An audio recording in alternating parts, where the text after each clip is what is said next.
Un aicināsim mēs uz skatuvi Circle K vecāko vadītāju arodveselības un ķīmisko vielu atbilstības jomā Eiropā. Un viņi prezentēs tēmu, kā sasniegt to drošības mērķi. Drošības mērķi, jeb KPI, kas sasniedz rezultātu. Tā kā sagatavojiet lūdzu pildspalvas, lai pierakstītu. Dace Čivča. Dace. Paldies. Paldies. Labdien. Labdien, kolēģi. Labdien, apmeklētāji, jomas pārstāvi, profesionāļi.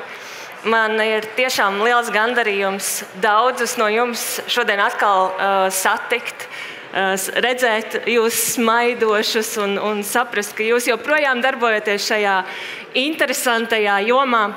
Man ir liels prieks, ka uz šo konferenci ir ieradušies arī augsta līmeņa vadītāji un īpaši daži no tiem, vai viens vismaz man zināms, kas ir ieradies šeit paklausīties manu uzstāšanos. Es ļoti centīšos noturēt jūsu uzmanību, varbūt pat mazliet vairāk par jūsu šo te priekšniecību, kas iespējams jau vēlās kādu pusdienas pārtraukumu, un dalīšos ar jums stāstā, kas ir balstīts uz praktiskiem piemēriem, kā tad mēs Circle K organizācijā izvirzām mērķus, kas ir orientēti, lai sasniegtu rezultātu. Īsumā par mani esmu šajā organizācijā jau 15 gadus. Organizācija, kura ir ļoti liela, globāla, strauji augoša, galvenokārt darbojās degvielas tirzniecības jomā, bet es pat teiktu, ka šobrīd jau es vairs nezinu, vai tā ir degviela, vai tā ir degviela priekš izsalkušajiem klientiem, un ļoti iespējams, ka viss šis kopā. Kopumā mēs esam gana daudz, ja mēs skatāmies kopā Ziemeļameriku un Eiropu, tad 150 000 darbinieki, no tiem trešā daļa Eiropā un kaut kāda daļa arī Āzijā, ar 5300 aptuveni staciju tīklu, un līdz šī gada janvārim mēs darbojāmies pamatā 8 Eiropas valstīs, un es lietošu šo terminu valstis, un ar to domājot tās vietas, kur mēs strādājam. Un janvārī mūsu saimē pievienojās vēl 4 jaunas valstis. Tā ir Vācija un Benelux. Tad braucot, iepirkties uz Vāciju, beidzot jūs arī varēsiet iedzert Statoil garšīgo kafiju. Un visa pamatā, protams, mūsu uzņēmuma mērķis ir padarīt ikviena klienta, cilvēka, apmeklētāja, kas ierodās pie mums dzīves, ērtākas, vieglākas, vienkāršākas. Tu ienāc, paņem, ko tev vajag, paņem savu maltīti, uzpildi degvielu un dodies tālāk ceļā. Un savukārt mūsu drošībnieku misija šajā visā ir parūpēties par šiem te darbiniekiem, lai viņi justos droši pasargāti, varētu jūs sagaidīt ar savu laipno smaidu, apkalpot, zinot, ka par pārējām šīm te drošības lietām uzņēmums attiecīgi parūpēsies. Un tad ir šis te jautājums, ko tad drošībniekam darīt, jeb kā izvirzīt šos te mērķus, lai tas smaidīgais darbinieks tāds jūs arī sagaidītu. Un jāsaka, ka mēs savā drošības jomā esam izvirzījuši tādus 3 būtiskos mērķus, par kuriem es jums vēl uz priekšu stāstīšu. Bet pamatā mēs fokusējamies uz darbībām, kas padara mūs spēcīgākus. Jeb darbībām, kurās mēs saprotam, mums ir kādas vājās vietas, un šie muskuļi, tā teikt, mums ir jāuztrenē. Ja mēs gribam spēcīgu muguru, tad mums noteikti ir jāstrādā arī pie vēderpreses trenēšanas. Un tad attiecīgi, jūs visi zinat, un arī šeit jau pieminēja šos SIF, jeb būtisko negadījumu rādītājus, TRIF, kas ir šie negadījumi, kuru rezultātā iestājušās darba traumas.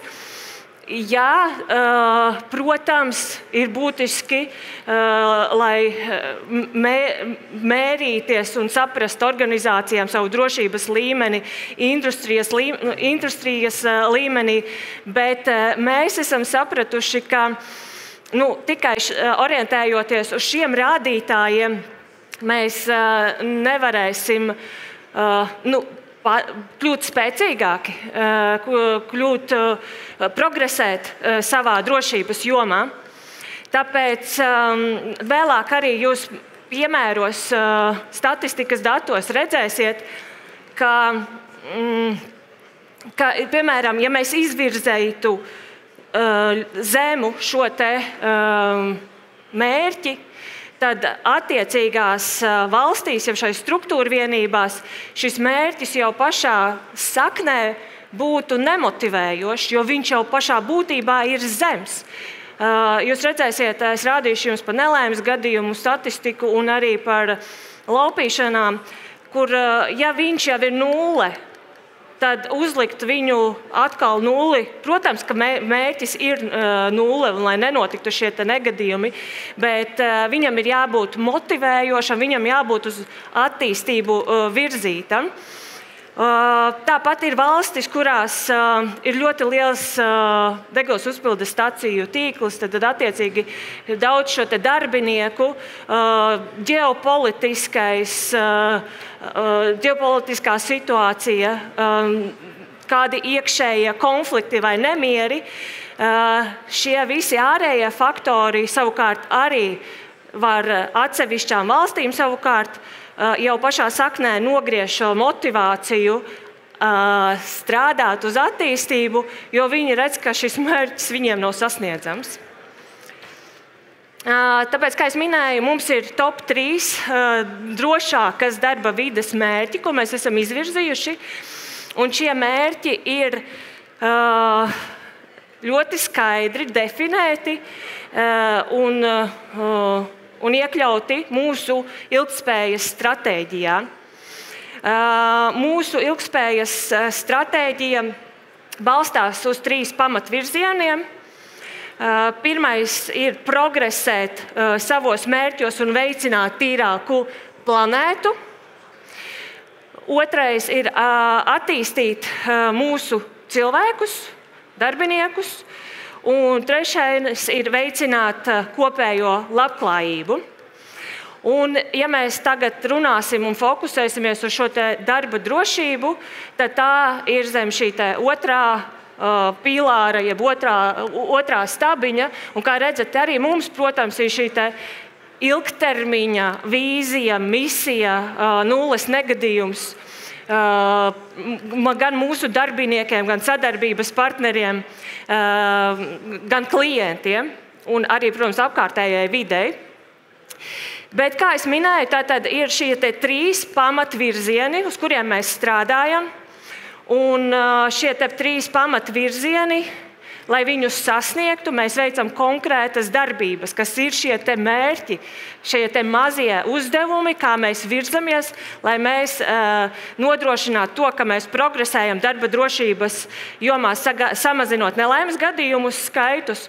Un šeit mēs esam fokusējušies uz 2 būtiskām fokusā prioritātēm. Un viena no tām ir, to mēs visu esam balstījuši uz risku novērtējumu. Pirmām kārtām, protams, tur nāk klāt arī statistika un ziņojumi par gandrīz notikušiem negadījumiem un bīstamiem apstākļiem. Un, tad viena no šīm prioritātēm ir savainošanās, jeb sagriešanās risku samazināšana, jo, kā jau es minēju, tad mēs gatavojam ikdienā ļoti daudz maltītes, un šis risks ir nonācis mūsu top augšgalā. Un miniet, kas ir otra mūsu prioritāte? Kādi riski ir otrā mūsu prioritāte? Kuri ir visbiežākie? Jūsējie? Jā, tieši tā. Slipstrips falls, jeb pakrišana, aizķeršanās, nokrišana. Valdis arī teica, ka viņš esot šodien neveikls mazliet šajā jomā. Tas ir, manuprāt, izaicinājums ļoti daudziem uzņēmumiem, jo šie riski ir saistīti ar steigu, ar neuzmanību, un mēs paši reizēm sakam, aizķēros, nokrit uz līdzenas vietas. Un tad ir tas uzdevums, ko tad darīt, lai nenokristu šīs līdzenās vietas. Otra prioritāte ir progresa, es pareizāk sakot, agresijas darba vietā novēršanas programmas ieviešana, kur mēs savukārt fokusējamies uz darbinieku apmācībām, lai viņi saprastu, kas tad ir kas ir tie gadījumi, kas nav norma. Ja mums ienāk neapmierināts ar dzīvi klients un sāk vienkārši uz darbiniekiem bļaut, apvainot viņus necenzētiem vārdiem un vienmēr sakot, izgāzt visu savu žulti, tad mēs nesakam savam darbiniekam, ziniet, tā ir norma, tā ir jūsu darba sastāvdaļa. Nē, tā nav norma. Un tāpēc mēs esam ieviesuši šo risku kā mūsu vienu no prioritātēm, un es jums rādīšu piemērus, ko mēs darām, lai tiešām iekustinātu šo riteni, lai mēs dabūtu šos ziņojumus no darbiniekiem un arī informētu sabiedrību kopumā. Un trešais ir laupīšanas skaita iespējamo seku samazināšana un progress šajā jomā. Šis risks mūsu risku kartē atrodas jau ļoti ilgus gadus, un mēs esam ieviesuši vienotu standartu pilnīgi visās Eiropas valstīs. Šobrīd to pārņem arī Amerika, Kanāda, kur šis risks ir milzīgs, vienkārši neiedomājami. Ja šeit Eiropā mēs vēl viņu kaut cik kontrolējam, īpaši ir valstis, kurās šie rādītāji, kā es teicu, ir ļoti zemi, tad ir valstis, kurās viņi ir ļoti augsti un šie ārējie apstākļi ir ļoti daudzi. Un tāpēc mēs neguļam uz lauriem. Mēs visu laiku sekojam līdzi, kas notiek aktuāls tehnoloģijās. Arī šeit, kā jūs redzat, izstādē ir ļoti daudz šīs tehniskie risinājumi, ko mēs varam paņemt, ieviest un tādā veidā pilnveidot šo drošību šajā jomā. Tagad par konkrēti piemēri, pamatojoties uz to, ko es tikko jums minēju, uz šiem trīs mērķu grupām. Tātad nelaimes gadījumu skaita samazināšanas aktivitātes. Līderos, kā es minēju, ir šie paklupšanas, paslīdēšanas, aizķeršanās negadījumi, kur rezultātā darbinieki gūst traumas un iestājās darba nespēja. Un mēs redzam, ka tendence ir samazināties šiem negadījumiem, bet viņa nav tāda dramatiska, ka tagad būtu kāda atrasta maģiska recepte, ka viņi nokrīt līdz tā, ka viņi vispār nenotiek. Mēs redzam šos datus un saprotot to, ka negadījumi notiek, mēs izvirzījām darbību mērķi katru no ziņotajiem šiem negadījumiem, kur rezultātā iestājusies darba nespēja, veikt cēloņu un seku analīzi, šo root cause analysis, ko arī minēja iepriekš kolēģi, lai saprastu, kas tad ir tie iemesli, kāpēc turpina cilvēki savainoties šajās jomās. Un tas, ko mēs sapratām no šī, ir, ka 31% gadījumu no tiem analizētajiem gadījumiem ir steiga vai īsāko ceļu meklēšana. Ko tālāk? Tas skaidrs, pilnīgi acīm redzot, mums ir nākošās savas darbības jābūvē, lai novērstu to, ka visi skrien kā negudri, aizķerās, un arī tam ir jānāk no uzņēmuma vadības, kuri pasaka, stop, nevajag jums pa visiem varēm skriet, tas klients var pagaidīt to 1 minūti, varbūt ilgāk, kamēr jūs pabeidzat vienu lietu, un tad ejat pie nākamās. Un tad īsāko ceļu meklēšana, nereti tas varbūt ir kaut kādas instrukcijas, protams, kas ir izstrādātas un kas darbiniekam ir jāievēro, bet bieži vien mums ir kaut kādas iestaigātas īsākās taciņas, kas ir daudz ērtākas, un tad ir jāiet uz tām stācijām un jāatrod tās īsākās taciņas un jāsaprot, kā mēs varam tās īsākās taciņas likvidēt, lai savukārt dabūtu pareizo taciņu, kas neapdraud darbinieku. Nākošais, nekas jauns arī mūsu uzņēmumā ir drošības kampaņas, drošības mēneši.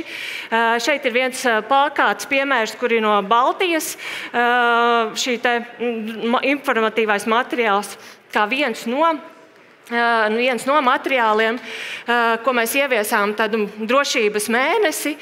Un pa vidu jūs redziet, ir drošas apņemšanās. Atkal, mēs varam teikt to kā plakātu, kā posteri, bet mēs nenodefinējam, ka tam jābūt tieši plakātam. Tas var būt, kā katra valsts to saredz, bet tā ideja un tās formāts ir viens visiem, kurā tad tiek darbinieki paši aicināti iesaistīties, nodefinēt savas top 5, ko viņi redz riskantās vietas savā stacijā, un pretī uzreiz jau likt, kas ir tās lietas, ko viņi paši ar savu rīcību var ietekmēt, lai šie te negadījumi, ko viņi atzīmē kā top augstākos, lai viņi nenotiktu, lai viņus ierobežotu. Un beigās viņi apņemās komandā, ko tad viņi darīs, lai kopīgi nokļūtu pie šī mērķa. Un, ziniet, ļoti interesanti, tā kā mēs braucam arī paši pa stācijām, ir apskatīt šo te informāciju un tālāk izdarīt arī secinājumus no tiem. Jo tas arī brīnišķīgs materiāls, kur mēs varam atkal atrast atbildes uz jautājumiem, kāpēc un kas tad varētu būt tas, kas mums ir jādara tālāk. Kas varētu būt tajās apmācībās, kā pietrūkst, kas ir no tiem organizatoriskajiem vai praktiskajiem līdzekļiem.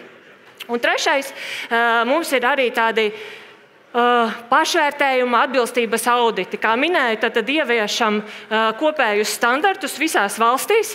Neatkarīgi, kur darbinieks brauc, viņš var iet strādāt uz Circle K, un pa lielam viņam tie drošības noteikumi visur būs, ja ne vienādi, tad ļoti, ļoti līdzīgi. Un tad mēs mēram atbilstību šīm noteiktajām prasībām.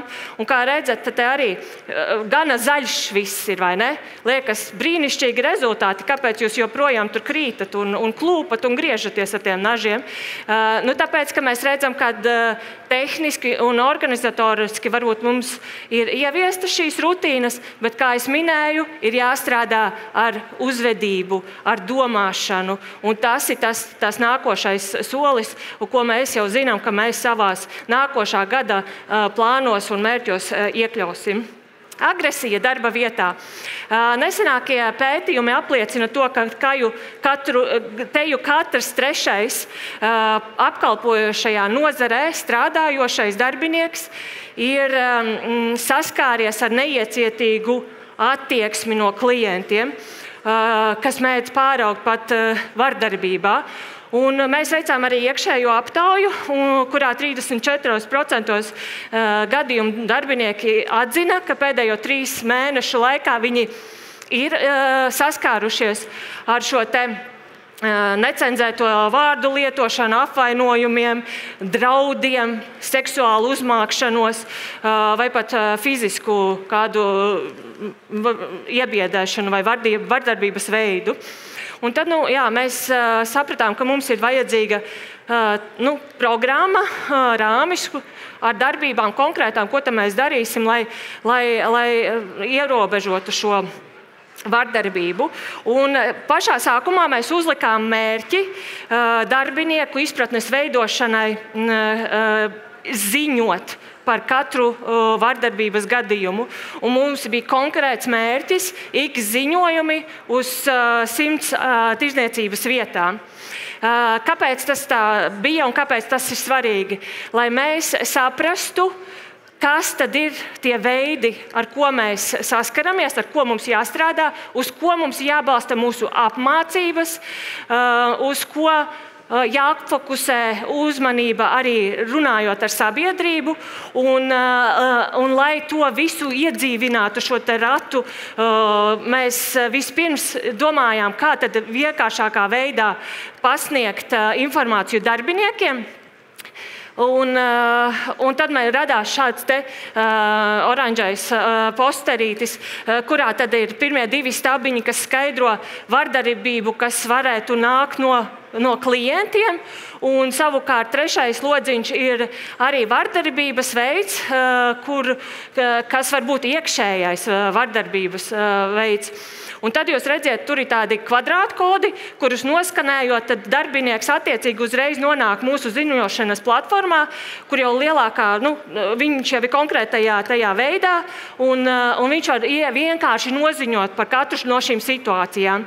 Ja tie, kas ir saistīti ar klientiem, nonāk pie drošībniekiem, tad tie, kas ir ar iekšējie, kuri kaut kādi savstarpējie šie te vardarbības vai seksuālas uzmākšanās gadījumi, tie nonāk pie personāla vadītājiem.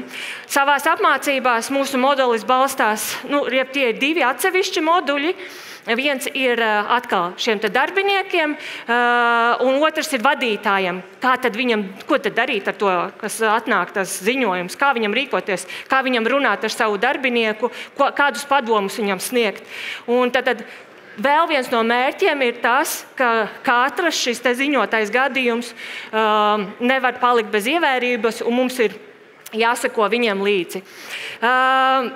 2 gadus pēc kārtas jau mēs īstenojam tādu kampaņu, labestības diena, jeb Kindness Day, atkal visā mūsu tīklā, kur mēs cenšamies izglītot arī sabiedrību. Un šajā dienā klienti saņem, vai tās ir šokolādītes vai kaut kas ar šo te vēstījumu: paldies, kad esi labestīgs, un mēs novērtējam katru šādu te klientu, kurš spēj pozitīvi mums atbildēt un kurš nav agresīvs. Tādā veidā mēģinot un aicinot un arī pasakot, ka ir, protams, arī tādi, kuri nenāk šeit ar tādu priecīgu noskaņojumu. Un mēs arī cenšamies runāt ar citiem nozares pārstāvjiem un šo tēmu aktualizēt kopīgi, jo mēs saprotam, ka te jādarbojās visiem kopā. Un kā minēju, tad veicam šīs iekšējās aptaujas, un aptaujas mērķis īstenībā ir, ko jūs varat arī redzēt no šiem jautājumiem, ir saprast, kā tad tās ieviestās darbības, par ko es jums tikko runāju, apmācības, tas, ka vadītājs reaģē uz taviem ziņojumiem, ka viņas ir ieviestas. Un tā mēs redzam šeit to temperatūru, un uz ko mums tālāk balstīt to savu nākotnes vīziju un savus nākotnes mērķus. Un 3. laupīšanas skaita ierobežošana. Šis mūsu biznesam tāds arī specifisks drošības risks. Un ilgus gadus esam tiešām pielikuši lielas pūles, lai izstrādātu atbilstošus standartus, kuros mēs nosakām gan to, kādām apmācībām jābūt darbiniekiem, Sākot no pirmās dienas, katrs tiek apmācīts, ir vienots veids, kur mēs stāstam un rādam uz praktiskiem piemēriem, kā tad rīkoties vai kā nerīkoties konkrētās situācijās un kas ir svarīgi, lai mūsu tās tirdzniecības vietas nebūtu interesantas laupītājiem. Pilnīgi noteikti šeit cilvēki, viņu zināšanas un šie tehniskie risinājumi ir kā iespējas, kā mēs kontrolējam šo te risku. Un, es jau minēju šos vienotas drošības instrukcijas, tad arī attiecībā uz šo te risku mums ir vienots standarts un instrukcija, kas darbiniekam jāievēro. Vienalga, kur viņš strādā. Tie ir noteikti naudas limiti, tās ir durvju bloķēšanas, tās ir drošība, personīgās drošības, trauksmes pogas, tas ir veikala izkārtojums, tas ir rīcība, tad, ja tiešām laupīšana ir notikusi, kā rīkoties, lai ierobežotu to iespējamību, ka darbinieks var šajā laupīšanā ciest, jo nekas nav svarīgāks kā cilvēka dzīvība. Un tāpēc mums ir apmācības dažādas, tā teikt, ievada apmācība, kas ir e-vidē. Tālāk ir valstis, kurās ir arī praktiskās apmācības, kur ir klases apmācības. Mēs esam rīkojuši praktiskās apmācības, kurās mēs imitējam laupīšanas, tātad pietuvinot šīs mācības realitātei un tiešām tiem darbiniekiem liekot saprast, un kā viņi varētu justies tajā stresa situācijā. Un tādā veidā liekot arī apzināties to nopietnību, kāpēc tās instrukcijas tur ir un kāpēc viņas ir jāievēro. Un visu noslēdzot šo te laupīšanas novēršanas mērķi, tad atkal ir tāda pašnovērtējuma audits, ko arī veic pašas stacijas vadītāji, kur tad viņi pārbauda, vai visi šie standartā ietvertie punkti ir vai nav ieviesti. Un ja nav, tad tie ir jāievieš vai savukārt jāmeklē kādi individuāli risinājumi, kas tad palīdzētu novērst šos gadījumus. Piemēram, mūsu gadījumā jūs redzējāt šo iepriekšējo statistiku, ka, jūs redzat, Īrijā ir ļoti palielinājuši šis laupīšanu skaits. Tie ir tikai un vienīgi iekšējie valsts kaut kādi ģeopolitiskie rādītāji. Mūsu šajā gadījumā, piemēram, tās bija jaunu staciju tīkls, kurš atradās, kā mums ir Vecrīgā, tā Dublinas centrā, kur ir bandas, kuras klejo apkārt, siro ar mērķi laupīt. Un tad mēs jau zinot, te es teicu, ja mēs uzliktu šo rādītāju ļoti zemu, tad viņi jau zinātu, ka viņi pašā saknē var neietekmēt šos ciparus. Un, lai nezaudētu šo motivāciju, mēs arī viņus atbilstoši individuāli meklējam šos risinājumus, piemēram, šobrīd tehnoloģiskos risinājumus, kā mēs varam pasargāt šīs stacijas no tādiem grupējumiem, kas vienkārši brutāli iebrūk un apdraud mūsu darbiniekus. Un rezumējot šo visu, tas, ko mēs darām, ar visu mūsu rīcībā esošo informāciju, tas, ko jūs redzējāt, auditu ziņojumiem, negadījumu ziņojumiem, cēloņsakarību analītikām, visu mēs meklējam īsāko ceļu, kā panākt to, lai pēc iespējas ar mazāk soļiem mēs aizsargātu savu darbinieku no negadījumiem. Tāpat laikā mēs saprotam, cik būtiski ir iesaistīt tik vienu šo darbinieku, kurš zina vislabāk, kā viņam var palīdzēt. Un tad nodrošinam šo ērtu, vieglu, saprotamu ikvienam ziņošanas sistēmu. Un visu beidzot, tās ir apmācības, kas ir vērstas tieši uz problēmām, ar kurām sastopās darbinieki savā ikdienā, apmācot viņu, kā tad ir pareizi rīkoties, jeb kur saņemt šo te nepieciešamo informāciju. Tālūk, es ceru, ka mans stāsts kādu no jums uzrunāja. Ja ir kādi vēl papildus jautājumi, droši jautājiet. Un, ja nē, tad es esmu šeit visu dienu pieejama un var nākt arī man klāt un jautāt. Kur tu būsi visu laiku? Tepat. Gan jau mani pamanīs. Vai ir kāds jautājums tagad, lūdzu, tāds obligāti uzdodams un ko? Aha, labi, tūdaļ pēc kārtas mēģināsim. Lūdzu. Tā, man jautājums par tiem KPI, tām nostādnēm. Jūs sākotnēji teicāt, ka ir vietas, kurās, teiksim, NGD tur ir 0, laupīšanas 0. Es pieņemu, ka par mērķi izpildu droši vien ir kaut kādas bonusi, vai tur prēmijas vai kaut kas tam līdzīgs. Ko darīt šajās te vietās, kur tās 0? Jūs minējāt kaut kādas motivācijas pasākums. Es teicu, mēs neliekam šos te 0. Jā. Mēs neizvirzam viņas vairs. Mēs mēram šos te rādītājus, bet mērķi ir šīs te darbības. Un tad, piemēram, mērķis bija darbība sasniegt to, lai darbinieki ziņotu par agresijas gadījumiem. Un tad konkrētais mērķis bija X gadījumi uz 100 stacijām. Ja viņi viņu nesasniedz, jā, tas arī ietekmē kopējo grozu beigās attiecībā uz bonusu. Jā, bet mums nav negadījums, piemēram, 0 vai 5 nelaimes gadījumi darbā uz katru valsti, jo kādam tas būs ļoti viegli sasniedzams mērķis, un viņam vispār nav pat jāiespringst baigi, jo tā ir 0, bet kādam ir varbūt šajā statistikā 15 negadījumi, un viņam būs ļoti jāiespringst. Tas ir tā kā tie tiek izvirzīti kā valstī.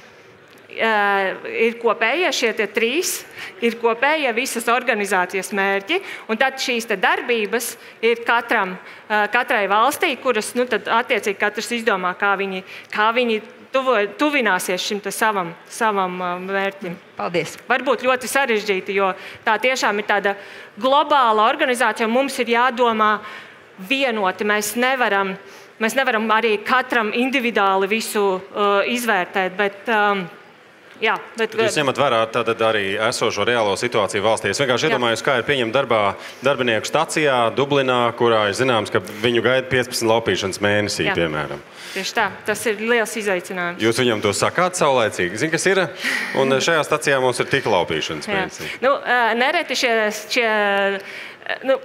par šo konkrēto gadījumu tā arī bija, ka mēs nopirkām tīklu, nezinot, ka tur ir šāda problēma. Un tagad mēs ar to problēmu strādājam.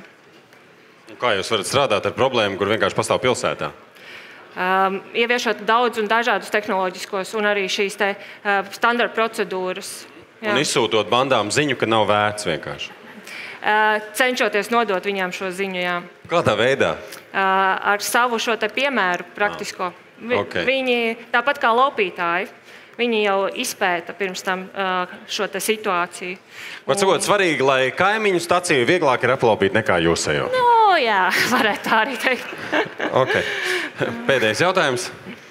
Jā. Jā, labdien. Man gan jautājums ārpus mazliet jūsu tēmas, bet jums ir noteikti arī ļoti daudz pakalpojumu sniedzēji. Jā. Kā un vai jūs strādājat ar viņu to drošību? Vai jums ir kāds izvirzīts prasības un vai jūs viņus kontrolējat? Jā, noteikti. Paldies.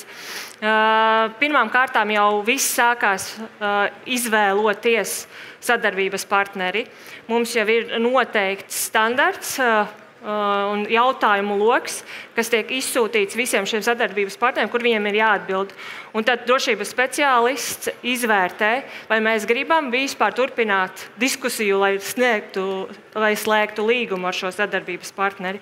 Un ja jau mēs pašā būtībā redzam, ka viņiem nerūp ne darbinieku drošība, mēs pat prasām viņiem, ja viņiem ir vēl apakšpartneri, vai kā arī viņi strādā ar saviem apakšpartneriem, tad noteikti jautājumi, noteikti standarti, ko mēs jautājam, vai viņiem ir. Jā, izvērtējam noteikti. Un pēc tam tie ir regulāri pārbaužu auditi attiecīgi pie šiem sadarbības partneriem. Paldies, Dāce. Jums nāksies, Dāce, kaut kur izķert tepatās dienas laikā. Paldies. Tāpēc, ka visiem jautājumiem mums vienkārši nepietiks laika. Paldies tev! Paldies! Paldies, Dats! Wow. Buču un bildi lūdzu. Paldies! Un aplausi. Paldies! Paldies!